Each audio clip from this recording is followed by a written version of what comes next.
জাহান্নাম থেকে বাঁচার জন্য সংক্ষিপ্ত দোয়া, আল্লাহুম্মা আজরিনি মিনান নার, আল্লাহ তুমি আমাকে জাহান্নাম থেকে বাঁচাও। এই চলে দেখো তো, তুমি যদি এই ছোট্ট দোয়াটা 3 বার বলতে পারো, আল্লাহুম্মা আজরিনি মিনান নার, আল্লাহ তুমি আমাকে জাহান্নাম থেকে বাঁচাও, তুমি যদি 3 বার বলো, পাল্টা জাহান্নাম আল্লাহকে বলবে, আল্লাহ ও যখন এভাবে বাঁচতে চাচ্ছে তাহলে তুমি আমার মধ্যে তাকে দিও না।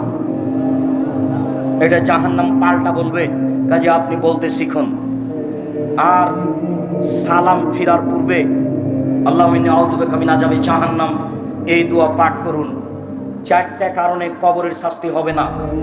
1, কেউ যদি সূরা রাতে সূরা মুলক পড়ে, বুঝাতে পারলাম না, কেউ যদি প্রতি রাতে সূরা মুলক পড়ে তাহলে কবরের শাস্তি হবে না।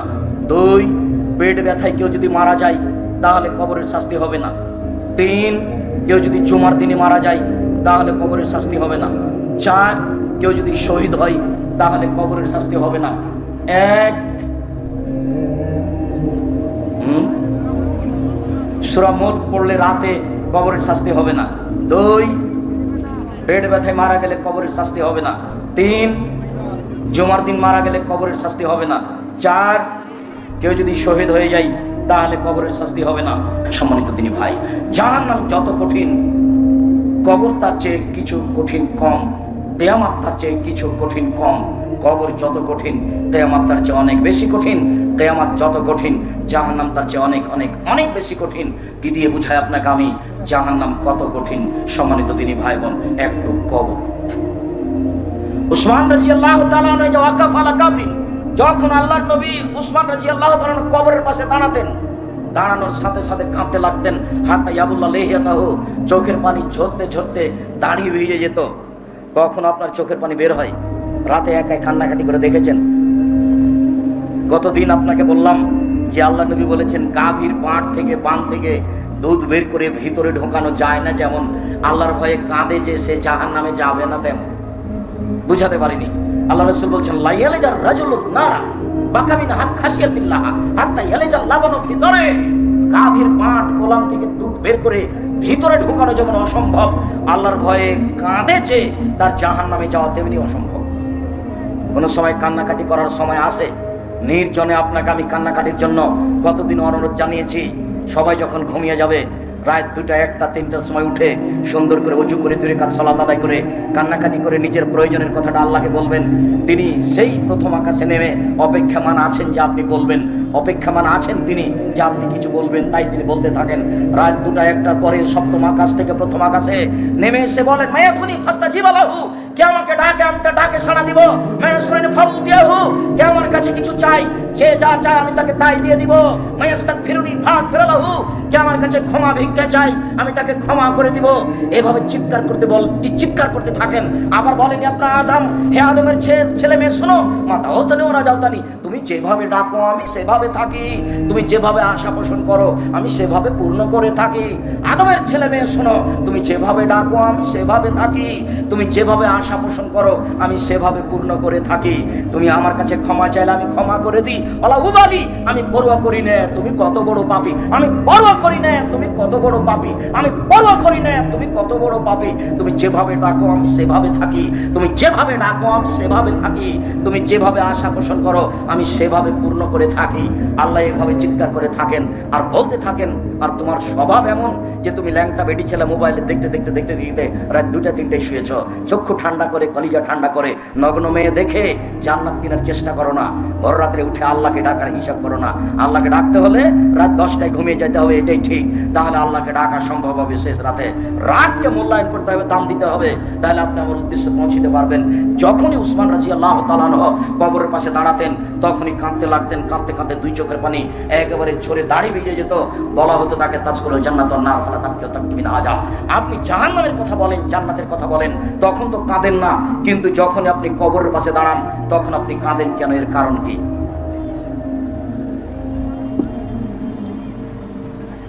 উসমান রাদিয়াল্লাহু তাআলা আনহু বলেন, শুনেন আমি কেন কাঁদি। আল্লাহ রাসূল বলছেন আল কবর আউয়াল মানজিল মিন মানাজিলিল আখিরাহ, মরার পরে যত বিপদ আছে তার প্রথম বিপদ হচ্ছে কবর। না যাবেন হো ফামাদা আইসামিন হো। যদি মানুষ কবরে বেঁচে যায় এরপরে যত স্তর আছে যত বিপদ আছে সব সহজ হয়ে যাবে। যদি মানুষ কবরে বাঁচতে না পারে তাহলে এরপরে যত স্তর আছে সব আরো জটিল ও কঠিন হয়ে যাবে। কবর যত কঠিন কিয়ামত তার চেয়ে অনেক বেশি কঠিন। কিয়ামত যত কঠিন জাহান্নাম তার চেয়ে অনেক অনেক অনেক বেশি কঠিন। কি দিয়ে বুঝায় আপনাকে আমি জাহান্নাম কত কঠিন? রাসূল সাল্লাল্লাহু আলাইহি ওয়াসাল্লাম বলছেন কবরে যখন তাকে জিজ্ঞাসা করা হবে সে যদি উত্তর দিতে না পারে ইয়াজরাবু জারবাতান, তাকে হাতুড় দিয়ে পিটানো হবে, এমন পিটানো হবে ইয়াসিহু সাইহাতান, সে বাপ দিয়ে মারি করে চিৎকার করবে ইসমু মাগরিবুল মাশরিক ওয়াল মাগরিব বিল্লাহ সাকালাইন।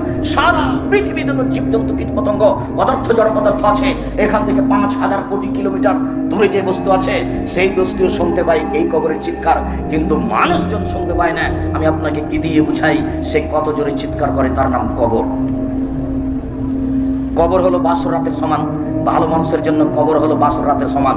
যখনই ভালো মানুষকে উঠাবে তখনই সে ঘুমটা যেন এখনই ভাঙলো এইভাবে চোখ ঘষতে থাকবার বলবে আসরের টাইম চলে গেল, আসরের টাইম চলে গেল, সালাত আদায় করবো, সালাত আদায় করবো। আরে না না না, তুমি এইসব কথা বলো। যখন উত্তর ঠিক হয়ে যাবে তখন বলবেন নামখানা আমার দিল আরো জুলাই কুজিল্লাহ আবা আলাইহি। আরে তুমি ঘুমিয়ে যাও বাসর রাতের ঘুমানোর মতো, তোমাকে কেউ জাগাবে না শুধু তোমার প্রিয় মানুষ ছাড়া। আরে তুমি ঘুমিয়ে যাও বাসর রাতের ঘুমানোর মতো, যাকে কেউ জাগাবে না তার প্রিয় মানুষ ছাড়া।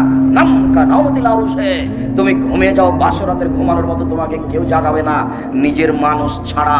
তাহলে বাসর রাতে ঢুকেছে রাত 12টার সময়, 2-1 ঘন্টা কথা বলেছে, দোয়া পড়েছে, 2 রাকাত সালাত আদায় করেছে, দাম্পত্য জীবনে গেছে, 2টা বেজে গেছে, তারপরে আপনার 5টায় আজান হয়ে গেছে, তাহলে 3 ঘন্টা ঘুমিয়েছে, 2 ঘন্টা ঘুমিয়েছে। এটা হলো আপনার কবরে থাকার সময়সীমা। এ কথা আমি বলিনি, এ কথা মুহাম্মদ সাল্লাল্লাহু আলাইহি সাল্লাম বলেন। যদি উত্তর ঠিক না হয় তাহলে তাকে পিটানো হবে, যার চিৎকার শুনতে পাবে সারা পৃথিবীর জীবজন্তু, জড় পদার্থ সবকিছুই চিৎকার শুনতে পায়। এই বাটিটা চিৎকার শুনতে পায়, এই প্যাকেটটা চিৎকার শুনতে পায়, বাল্বটা চিৎকার শুনতে পায়, সামিয়ানা, কিন্তু মানুষ এবং জিন শুনতে পায় না। হাদিস বুখারী মুসলিম, এই কথাই মুহাম্মদ সাল্লাল্লাহু আলাইহি সাল্লাম বলেন। তার নাম কবর। কবর বলতে বাড়ির পিছন দিকে যে 2-2.5 হাত গর্ত করে মানুষকে ঢেকে দেওয়া হয়েছে তার নাম কবর নয়। কবর বলতে যদি এই কবরই হয় তাহলে যাকে বাঘে খেলো তার কবর কোথায়? কবরস্থানে যে ঢেকে দিয়েছে তাকে, এর নাম কবর নয়। যদি এটাই কবর হয় তাহলে পানিতে ডুবে হারিয়ে গেল যে তার কবর কোথায়? কবর যদি এটাই হয় তাহলে যে আগুনে জ্বলে ছাই হয়ে গেল তার কবর কোথায়? শুনুন, মানুষ মরার পর থেকে নিয়ে বিচারের দিন পর্যন্ত একটা সময়ের নাম কবর, এর নাম আলামে বারজাখ। একটা সময়ের নাম কবর। এই কবর থেকে আল্লাহ নবী দিন রাত পরিত্রাণ চাইতেন। কিয়ামতের মাঠ এর চেয়ে জটিল। কবর যত কঠিন কিয়ামতের মাঠ তার চেয়ে অনেক বেশি কঠিন। আল্লাহ রাসূল বলছেন কিয়ামতের মাঠে সূর্যটা মানুষের মাথার 1 মাইল উপরে হবে। অর্ধ হাত কথাটি মিথ্যে, 1 মাইল উপরে হবে।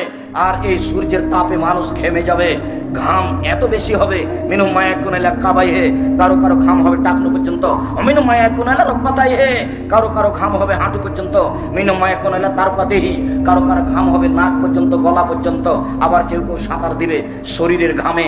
আমি বুঝাতে অক্ষম কিয়ামতের মাঠ কত কঠিন। কবর যত কঠিন কিয়ামতের মাঠ তত কঠিন। আপনার বিচার যখন শুরু হবে তখন নিজের পরিচয় দিবেন।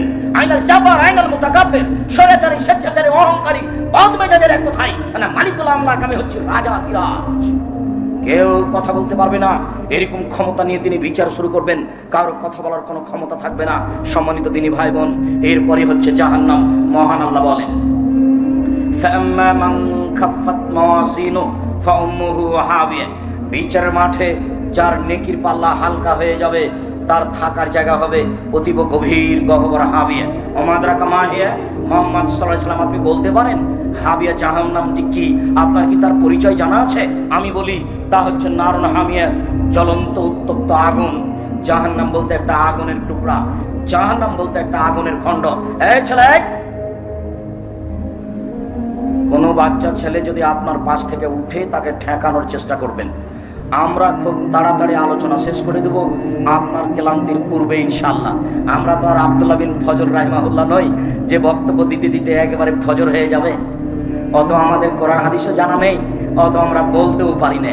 এই যে একটা পর্যায়ে চলে এসেছি, কিছুক্ষণ পরে আমরা আলোচনা শেষ করে দেব। কাজে আপনি ধৈর্যের পরিচয় দিবেন। জাহান্নাম বলতে আগুনের টুকরা। মহান আল্লাহ বলেন কাল্লা লায়ুম বাজান্না ফিল হোতামা, অবশ্যই তাকে চূর্ণ বিচূর্ণকারী হোতামা নামক জাহান্নামে নিক্ষেপ করা হবে।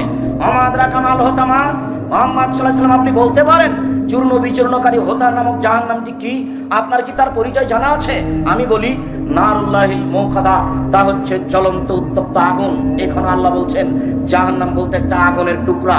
মহান আল্লাহ বলেন সাউসলিহে সাকার, ওয়াচিরা আমি তাকে সাকার নামক জাহান্নামে নিক্ষেপ করব। অমাদরাকা মা সাকার, মুহাম্মদ সাল্লাল্লাহু আলাইহি ওয়াসাল্লাম আপনি বলতে পারেন সাকার নামক জাহান্নামটি কি? আপনার কি তার পরিচয় জানা আছে? আমি বলি লা তুবকি ওয়ালা তাজা, সাকার এমন একটি জাহান্নাম যেখানে মানুষ মরবেও না, যেখানে মানুষ বাঁচবেও না। জাহান্নাম এমন একটা জায়গা যেখানে মানুষ মরে না, যেখানে মানুষ বাঁচে না। আশ্চর্য জায়গা। কি দিয়ে বুঝাই আপনাকে আমি জাহান্নাম কাকে বলে? কোরআন মাজিদ থেকে সংক্ষিপ্ত বিবরণ এখানে পেশ করলাম। আল্লাহ রাসূলের পক্ষ থেকে একটু জাহান্নামের পরিচয় দিই। আল্লাহ রাসূল বলেন ইন্না সাকরাতাল আযীমা লা তুলকা মিন শাফিরে জাহান্নাম, বিশাল এক বড় খণ্ড কয়েক কোটি মণ ওজনের পাথর যদি জাহান্নামের মুখে ছেড়ে দেওয়া হয় তাহলে নিচে যেতে সময় লাগবে 70 বছর। 1 কোটি মণ ওজন যদি একটা পাথর 1 ঘন্টা নিচে যায় কত যেতে পারে? 1 দিন গেলে কত যেতে পারে? 1 বছর গেলে কত যেতে পারে? 70 বছর গেলে কত যেতে পারে? আপনাকে আমি বুঝাতে অক্ষম জাহান্নাম কত গভীর। সম্মানিত দিনী ভাই বোন, এরপরেও জাহান্নামের নিচে হিন্দু থাকবে এই কথা আল্লাহর নবী বলেননি। জাহান্নামের নিচে থাকবে মুনাফিক। ওই যে চিনেন না ওকে? ওই যে দোকানে বসে ল্যাংটা মেয়ে দেখছে আর আরেকজনের বদনাম করছে, এ হলো মুনাফিক। আপনি চিনতে পারেননি? ওখানে আড্ডা পিটে, ওই তো মুনাফিক। মানুষের বদনাম করলে, ঝগড়া করলে, অশ্লীল কথা বলে, সেই তো মুনাফিক। আজান হয়ে গেছে মসজিদে যায় না, গল্প করে কাটালো, সেই তো মুনাফিক। রাত 2টায় ঘুমিয়েছে, সকাল 8টায় উঠে ফজরের সালাতে মসজিদে জানে, সেই তো মুনাফিক। আল্লাহ নবী বলছেন ও জাহান্নামের সবচেয়ে নিচে যাবে। এই ছেলে, আরেকজনের গায়ে হাত দিয়ে বসে আছো কেন? রেডি হও, প্রস্তুত হও, তোমার জন্য আমি কথা বলছি।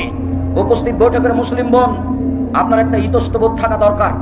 এমনি তো আপনি দেবরের সাথে এসেছেন মোটরসাইকেলে চড়ে, আপনার হিসাব থাকা দরকার। এরপরে আপনি এখানে বসে গল্প করেন কোন লজ্জায়? আপনার একটু ইতস্তবোধের দাবি করি। আপনার জন্য এতগুলি ব্যবস্থা করা হয়েছে, 4টা ব্যবস্থা করা হয়েছে, জায়গা প্রজেক্টরের ব্যবস্থা করা হয়েছে, আর আপনি গল্প করবেন কেন? শোনেন, এদিকে একটু শোনেন। আল্লাহ রাসূল সাল্লাল্লাহু আলাইহি ওয়াসাল্লাম বলেন 3 শ্রেণীর মানুষ জান্নাতে যাবে না, তার মধ্যে আপনি আছেন। নিজেকে বাঁচানোর চেষ্টা করেন। 3 শ্রেণীর মানুষ জান্নাতে যাবে না। 1, মদমিনুল খামর, যারা নিয়মিত বিড়ি, তামাক, জর্দা, সিগারেট, গুল, নেশাদার দ্রব্য খায়, পান করে, তারা জান্নাতে যাবে না। 2, আর রাজলাতু মিনান নিসায়ে, পুরুষের বেশধারী নারী, যারা পুরুষের জুতা স্যান্ডেল পরে, যারা পুরুষের শার্ট প্যান্ট পরে, যারা পুরুষের পোশাক পরে, তারা জান্নাতে যাবে না।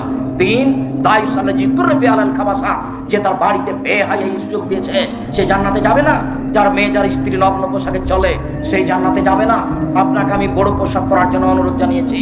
আপনার আমি ব্লাউজ হারাম বলিনি, আপনি ব্লাউজ পরতে পারেন। শাড়ি আমি হারাম বলিনি, শাড়ি আপনি পরতে পারেন।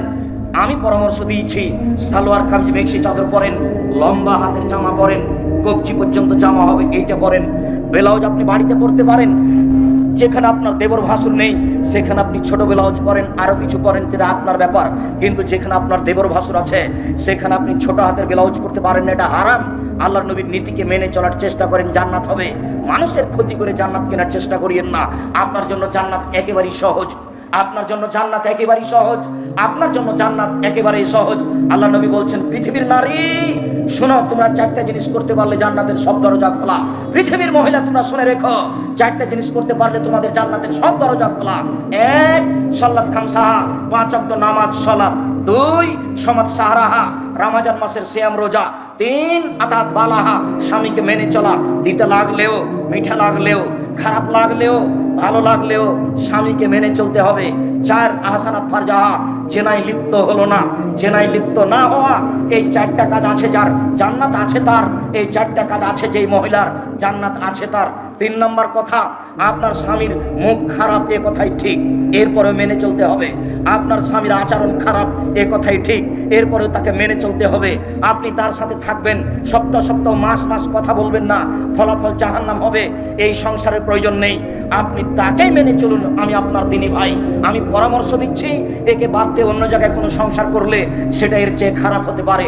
অতএব আমি আপনার দিনী ভাই হিসেবে আপনাকে পরামর্শ দিয়ে যাচ্ছি, আপনি এই স্বামীকে মেনে চলুন, জান্নাত হবে। অন্যথায় খোলা তালাক করে নেন, নিজেকেও বাঁচান, তাকেও বাঁচান। 4, জেনায় লিপ্ত হবেন না। যদি হয়েই যায় তাহলে তওবা করেন, আর কোনোদিন এই কাজ করবেন না। আল্লাহ আপনার জন্য জান্নাতুল মা ঘোষণা করেছেন। আল্লাহ বলেছেন পৃথিবীর মানুষ অনাহা নাফসা আনিল হাওয়া ফাইনাল জান্নাতু হিয়াল মা। কেউ যদি প্রবৃত্তিকে ঠেকাতে পারে, অশ্লীল কাজ আর করব না বলতে পারে, আমি আল্লাহ তাকে জান্নাতুল মাওয়া দিয়ে দিলাম। আপনার নিরাশার কিছু নেই, চারটা কাজ করলে আপনি জান্নাতে যেতে পারবেন। শুনুন, অতএব রাসূলের কথাটা মনে রাখেন। 3 শ্রেণীর মানুষ জাহান্নামে যাবে। 1, বিড়ি তামাক জর্দা সিগারেট গুল নেশাদার দ্রব্য খায় পান করে যারা। 2, পুরুষের পোশাক পরে যারা, যারা পুরুষের শার্ট প্যান্ট পরে, যারা পুরুষের পোশাক পরে তারা জান্নাতে যাবে না। 3, যারা দায়ুস, যাদের বাড়িতে বেহাই আছে তারা জান্নাতে যাবে না। রাসূল সাল্লাল্লাহু আলাইহি ওয়াসাল্লাম বললেন পৃথিবীর মানুষ শুনে রেখো, সিনফানি মিন আহলিন নার, 2 শ্রেণীর মানুষ ওরা জাহান্নামে যাবে, আমি তাদের দেখিনি। 2 শ্রেণীর মানুষ তারা জাহান্নামে যাবে, আমি তাদের দেখিনি। 2 শ্রেণীর মানুষ তারা জাহান্নামে যাবে, আমি তাদের দেখিনি। 1, তাদের হাতের থাকে লাঠি, কাজ নাবিল বাকারে কাভির লেজের মতো, তাদের হাতে থাকে লাঠি কাভির লেজের মতো, একদিক মোটা একদিক চিকন, তারা মানুষকে মারে। সরকারি 1 শ্রেণীর মানুষ, তারা মানুষকে মারে এরকম লাঠি দিয়ে। স্কুল কলেজে পড়ে যারা, তারা মানুষকে মারে এরকম লাঠি দিয়ে। নির্বাচন করে যারা, অনেকেই দাম্ভিক ক্ষমতার জোরে আরেকজনকে মারে তারা। রংপুর জেলে 20-25 বছর থেকে কোনো মানুষ আছে, হাজারো মানুষ আছে, সে নিজেই জানে না আমি কেন জেলে। জজ জানে না ঘটনা কি, উকিল জানে না ঘটনা কি, যে জেলে আছে সেও জানে না ঘটনা কি। কিরে, আমি তো সেদিন রাজশাহীতে ছিলাম, আমি কি করে 1 নম্বর আসামি হলাম, মারা গেছে।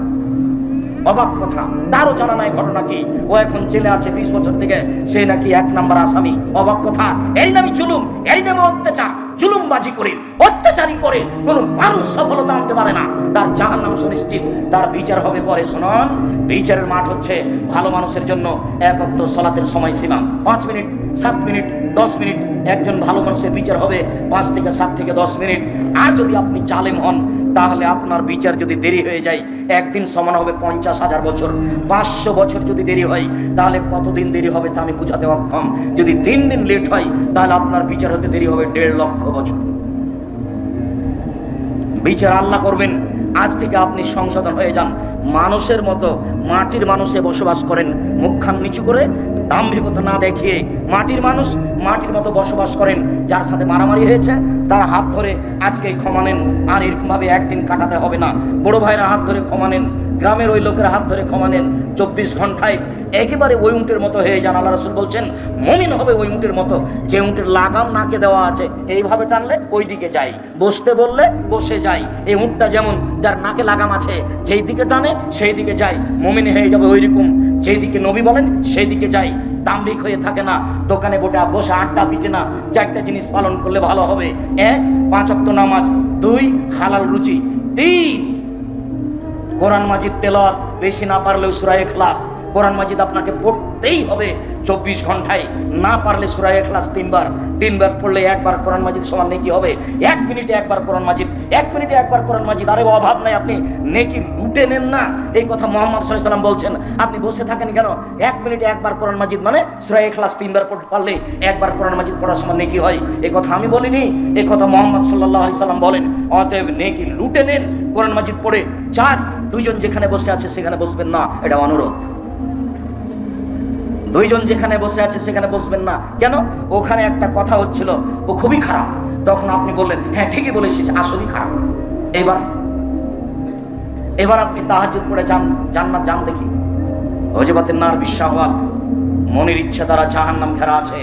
মন মতো চলেছে জাহান্নামে যাবে সে, মন মতো চলেছে জাহান্নামে যাবে সে, মন মতো চলেছে জাহান্নামে যাবে সে। শুধু ঘুষ খাই যে, মন মতো চলেছে। দোকানে বসে আড্ডা পিটে যে, মন মতো চলেছে। ল্যাংটা মেয়ে দেখে যে, মন মতো চলেছে। নগ্ন পোশাক পরে যে, মন মতো চলেছে। মিথ্যে কথা বলে যে, মন মতো চলেছে। দোকানে বসে আড্ডা পিটে যে, মন মতো চলেছে। দাড়ি চাচে যে, মন মতো চলেছে। টাকনো নিচে প্যান্ট পরে যে, মন মতো চলেছে।